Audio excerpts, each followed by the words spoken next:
together, we will take on the fossil fuel industry. We will transform our energy system away from fossil fuel to energy efficiency and sustainable energy.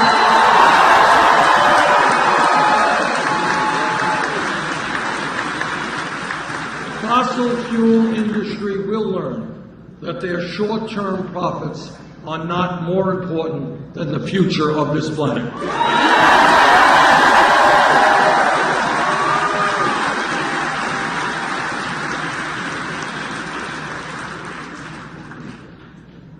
When we talk about thinking outside of the box, thinking outside of the status quo, I want all of you to ask yourselves, how does it happen that there is only one major country on earth, only one, that does not guarantee health care to all people as a right?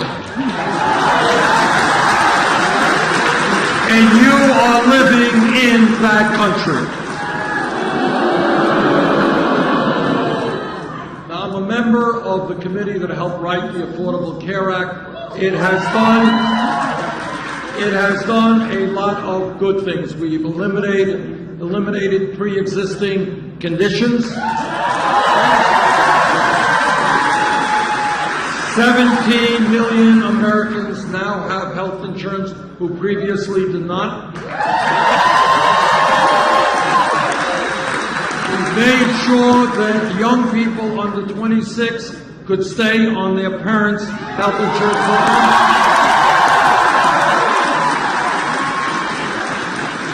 But despite those gains, the truth is that we have got to do much more. Today, 29 million people have zero health insurance. Even more are underinsured with high deductibles and high co-payments. And every day, the drug companies are ripping off our people in an unconscionable way.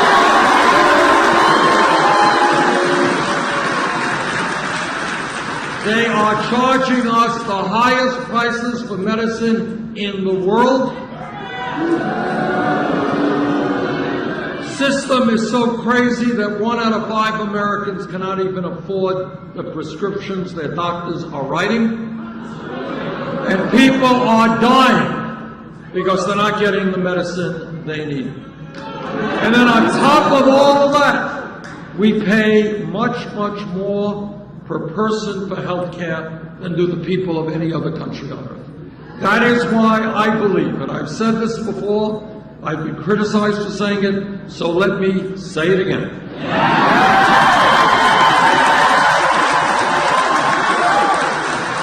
In my view, health care is a right of all people.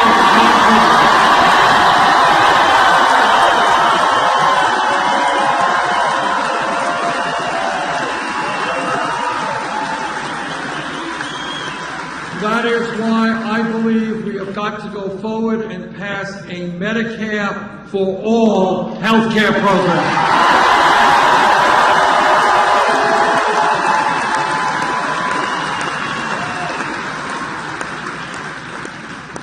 Now, let me briefly tell you some of the differences that Secretary Clinton and I have.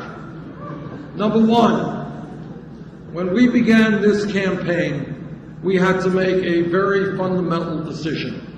Do we establish a super PAC and reach out to billionaires and Wall Street for funding? Well, we agreed with you.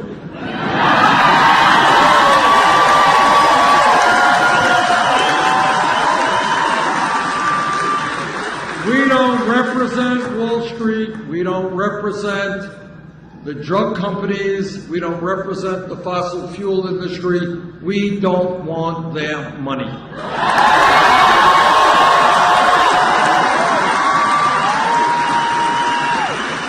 Instead, we did something that is unprecedented in American history. What we did is we reached out to working families and we said, look, If you want to support a campaign that's going to stand up to the billionaire class, that's going to expand the middle class, help us out. And what happened in the last 11 months, quite unbelievably, we have received 6 million individual campaigns.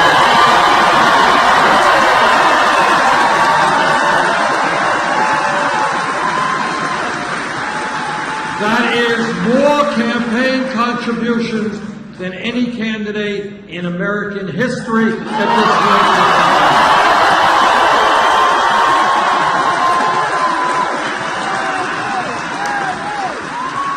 Anybody know what the average contribution is?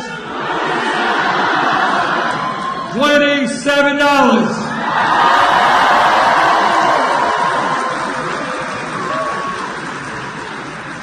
So to quote Abraham Lincoln at Gettysburg, this is a campaign of the people, by the people, and for the people.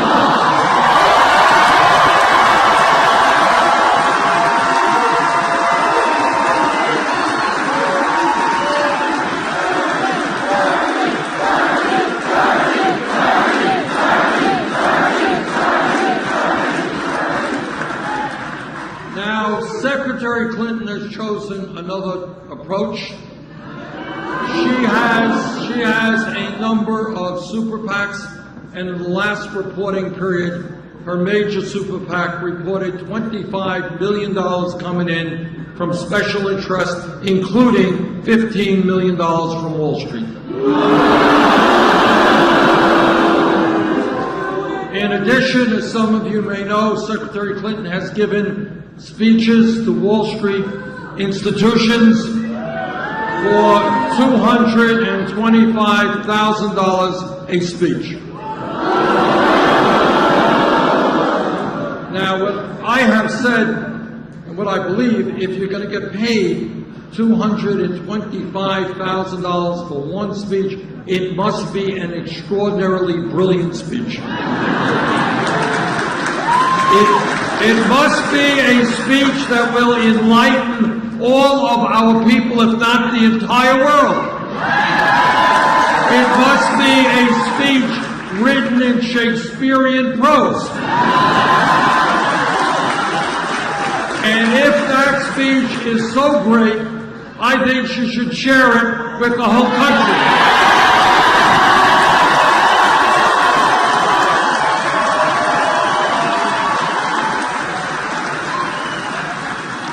Secretary Clinton and I disagree on another very important issue which has had a very significant impact on Wisconsin and on states all over this country, and that is our disastrous trade policies.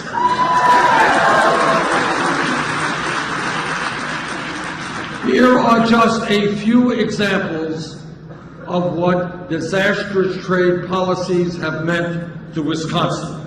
In 2008, General Motors shut down its manufacturing plant in Janesville, destroying thousands of decent-paying jobs, and they moved those jobs to Mexico, where people made a fraction of the wages they made here. In 1996, Johnson Controls shut down its Grove City valve plant in Milwaukee, moved to Mexico, where they could pay workers 72 cents an hour. Last year, Johnson Controls threw another 277 workers in Milwaukee out on the street and moved to Mexico, China, and Slovakia.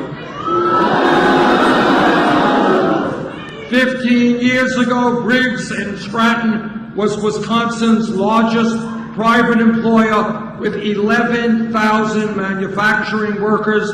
Today, it has only 2,500 workers in Wisconsin after it moved plants to Mexico and China. And on it goes. The loss of tens of thousands of jobs just in this state, millions of jobs all across this country.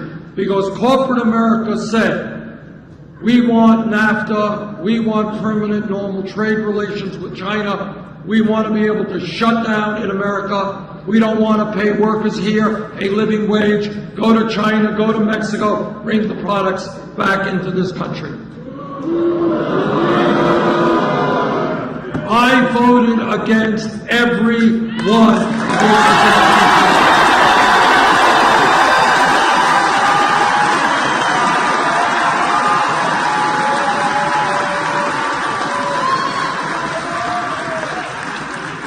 Secretary Clinton supported virtually every one of these trade agreements. All of you know that one of the important jobs that a president has is foreign policy. You all know that the most important foreign policy decision made in the modern history of America was whether or not we go to war in Iraq. In 2002, I listened to what Bush and Cheney and all these guys had to say. I didn't believe them. I voted against the war in Iraq.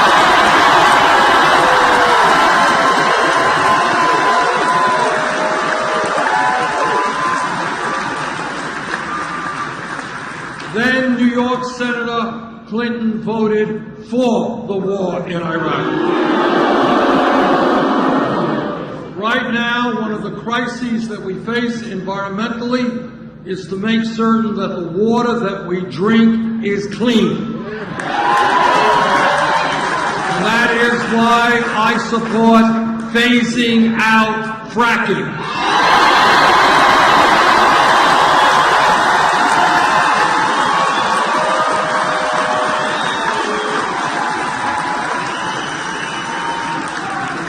Secretary Clinton has the opposite position.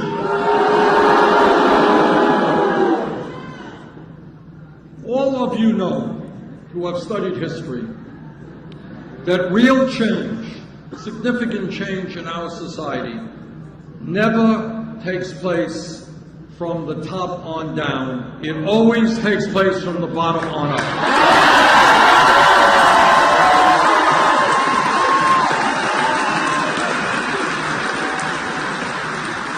100 years ago, when workers had no power on the job, when they were being ruthlessly exploited, forced to work 7 days of work, bad working conditions, they stood up by the millions and said, you know what, we're not animals, we're human beings, we want dignity, we're going to form trade unions.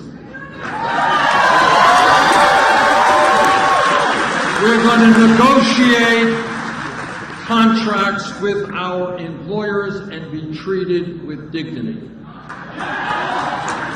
For hundreds of years, African Americans and their allies fought tenaciously to demand that in this country we end segregation, racism, and bigotry.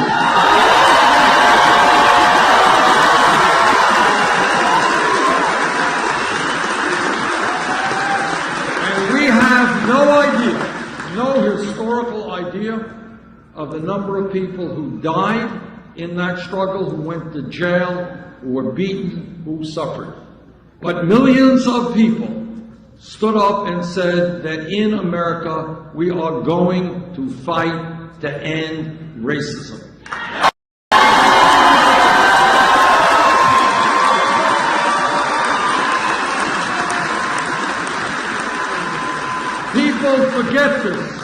People forget this, but 100 years ago, which is no time at all from a historical perspective, women in America did not have the right to vote, did not have the right to go to the schools they wanted to go, did not have the right to do the work they wanted to do. 100 years ago. And women and their male allies stood up. They fought back and they said that in America, women will not be second-class citizens.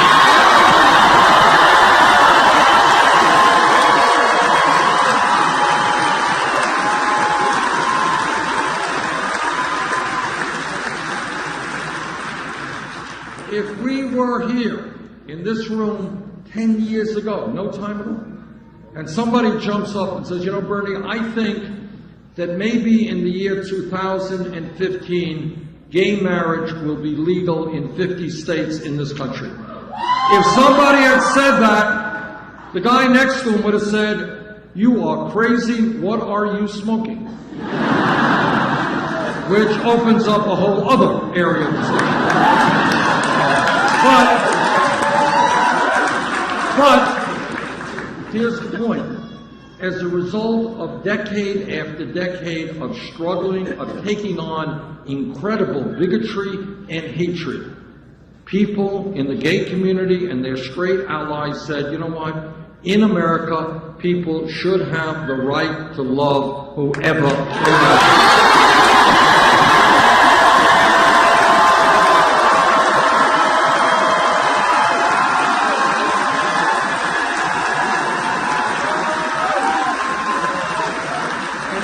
Give you another example of how real change takes place. If we were in this room, not even 10 years ago, say 5 or 6 years ago, and somebody jumps up and they say, Bernie, you know, this $7.25 minimum wage, that's a starvation wage, that's an outrage. We've got to raise it. We've got to raise it to $15 an hour. What the person next to him or her would have said, $15 an hour? You're talking about doubling the minimum wage. You're crazy. That's too radical an idea. It can't succeed. Become realistic. You can't do $15 an hour. Now you know what's going on? Seattle, Washington, $15 an hour.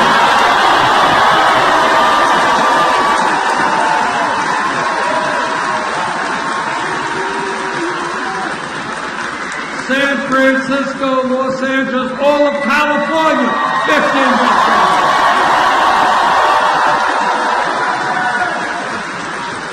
Oregon, $15 an hour. Here is the point. The point is that we do not have to accept the status quo for the indefinite future. We can change it.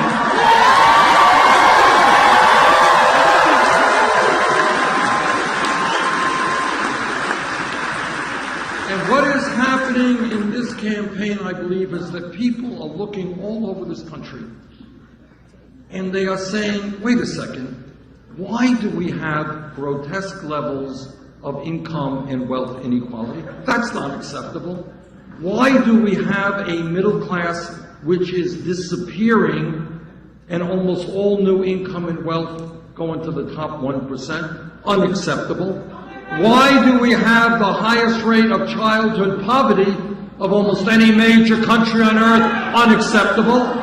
Why do we have more people in jail than any other country? Unacceptable. Why do we continue to have institutional racism? Unacceptable. Why do women continue to make 79 cents on the dollar? Unacceptable. Why aren't we addressing the crisis of climate change? Unacceptable. Why are millions of people leaving school deeply in debt? Unacceptable. In other words, we can change the system.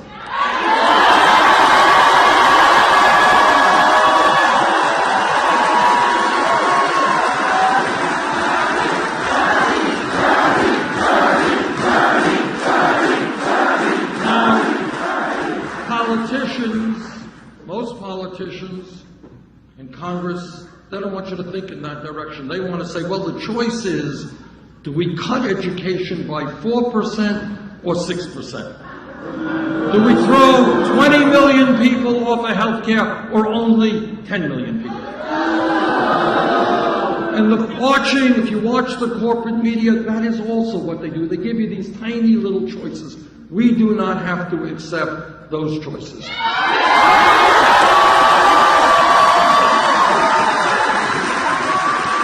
Here is the other point.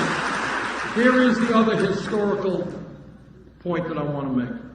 Throughout our history, the way demagogues have always functioned is by trying to divide us up and to scapegoat minorities.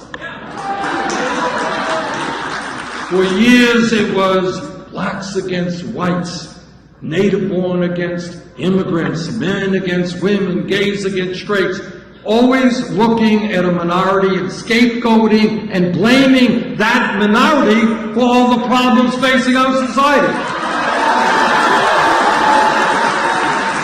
And that is exactly what the Donald Trumps of the world are about.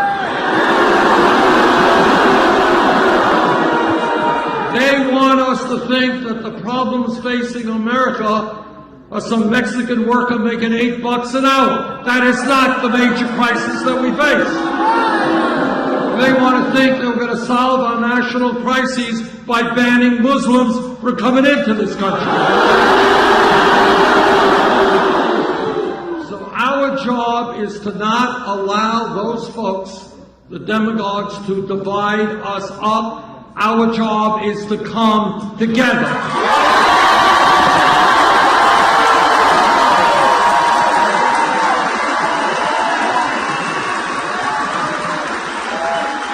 And when we stand together, black and white and Latino and Asian America and Native Americans, gay and straight, men and women, people born in America, people who have come to America, when we stand together and share a common vision for our children and the future of this country, there is nothing we cannot accomplish.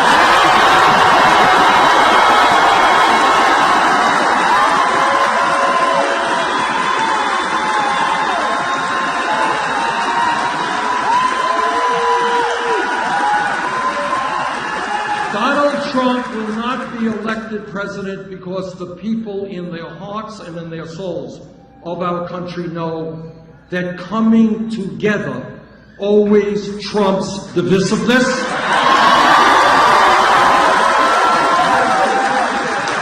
The people of our country understand that togetherness and supporting each other in our times of need always trumps selfishness.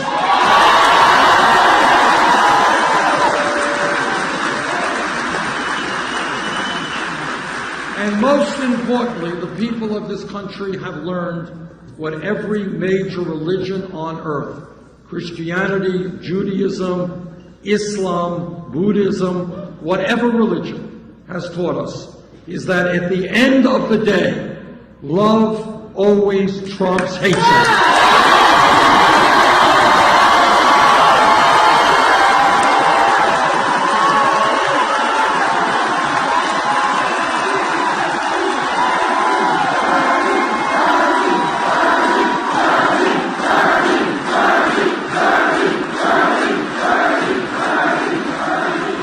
Next Tuesday, a week from today, Wisconsin is going to be holding an enormously important primary election. If there is a large voter turnout, if the people of Wisconsin are prepared to stand up and help lead this country to a political revolution, we're going to win.